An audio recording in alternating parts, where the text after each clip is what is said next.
While Gandhi was not a Quaker, Gandhi was influenced by Quaker ideas in that much of his protest involved civil disobedience.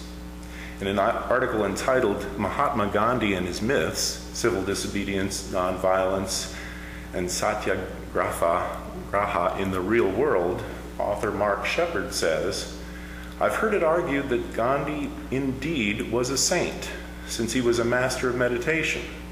Well, I must tell you, in all my readings of and about Gandhi, I've never come across anything to say that Gandhi was a master of meditation or that he meditated at all, aside from observing a minute of silence at the beginning of his prayer meetings, a practice which he said he borrowed from the Quakers." That's the end of the quote. Martin Luther King was not a Quaker, but again, his practice of civil disobedience must have been influenced in some small way by his understanding of Quaker philosophy. And I did find in my reading that is true. He was influenced by the Quakers. My own anti-war ideas, especially during the Vietnam War, were influenced by my understanding of Quaker philosophy. And we were encouraged at school to participate in the nonviolent demonstrations in Washington. On many occasions, I marched alongside many classmates and teachers to protest that war. At the heart of Quaker philosophy and meeting for worship is silence. It was, and still is, customary to begin meetings, classes, and group gatherings, and so on, with the familiar phrase, "May we please have a moment of silence."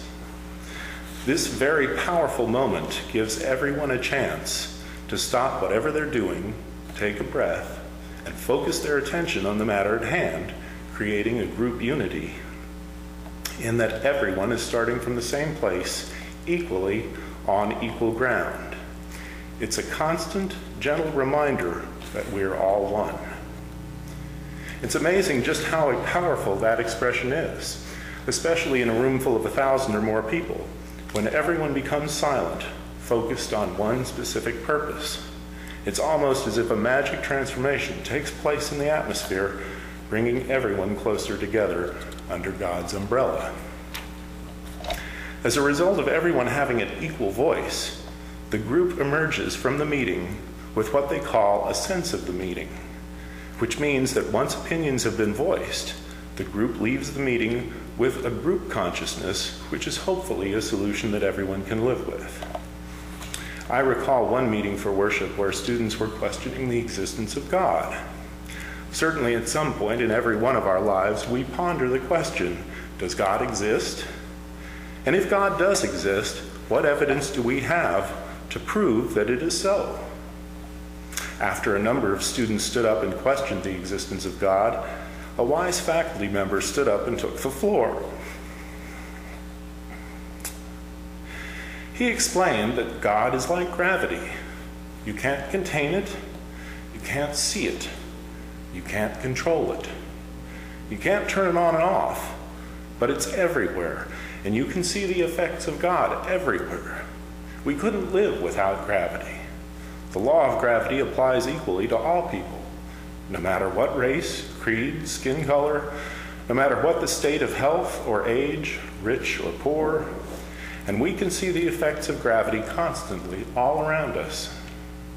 We'd be lost without gravity, and it is therefore a necessary aspect of our lives. Meeting for worship is where I first heard that concept, and it obviously made a long-lasting impression on me that day. What I realized is that God had to exist on some level, and I could not exclude God from my philosophy of life. I'd like to talk about the methodology of meeting for worship. The Quakers had meeting houses. These were buildings specifically designed for worship. And I understand in some of the meeting houses, men sat on one side while women sat on the other side. For some reason, the men and women were segregated. A Quaker meeting for worship centers around silence. In a Quaker meeting, there is no preacher, no minister, no choir, and no singing. There is no reading of scripture. Generally, there are 3 sections of chairs or benches, all facing the center of the room. The 4th section is usually 1 row of chairs or a bench called the facing bench, reserved for the elders and respected citizens of the community. We often had a bouquet of fresh flowers in the center of the room, which would hopefully be visible to all in the room as a source of inspiration of the wonders of God. The congregation would enter the meeting house, often in silence, and meeting would begin. Everyone then sits in silence for about 45 minutes to an hour. There are no requirements for what one is to do or think about, other than to sit quietly and not disturb the concentration of others. This means no eating, chewing gum, winding your watch, no iPods, cell phones, or text messaging. In short, there were to be no distractions from your scheduled-in opportunity to receive inspiration from God. Does this sound familiar? Basically, everyone sits in silence for the duration of the meeting. Now, if during the meeting you feel that you are moved by the Spirit of God to share your thoughts with the others, you may stand and say whatever you have to say. There's no requirement to speak, nor what to talk about. It is suggested that statements be appropriate. Meeting is not a forum for personal disputes or arguments, political or personal ads. The signal to conclude meeting is when the elder of the community sitting on the facing bench turns to the person next to him or her and they shake hands. Usually everyone on the facing bench then shakes hands and the silence may be broken. When I attended Sidwell Friends, mandatory attendance at meeting for worship began in the 5th grade. I understand now that it begins even earlier in the lower school. My recollection of the first few years is that it was very difficult to sit quietly without distraction for 45 minutes. Often I would think about whatever was keeping us busy or occupied, something I would be doing later, or perhaps an unfinished homework assignment. With practice, literally many years of practice, it became easier to sit quietly. By my junior year, I had volunteered to be on the religion committee because I enjoyed meeting for worship and wanted to participate behind the scenes, as it were. In my senior year, we had an occasion where there were a number of celebrities visiting the school for the day, and I was assigned to escort Mr. James Daly, the former moderator of the television game show What's My Line, throughout the day as we went from activity to activity. It came time for meeting for worship, and I explained to Mr. Daly the concept of sitting in silence. He really didn't have to do anything except sit quietly for the duration.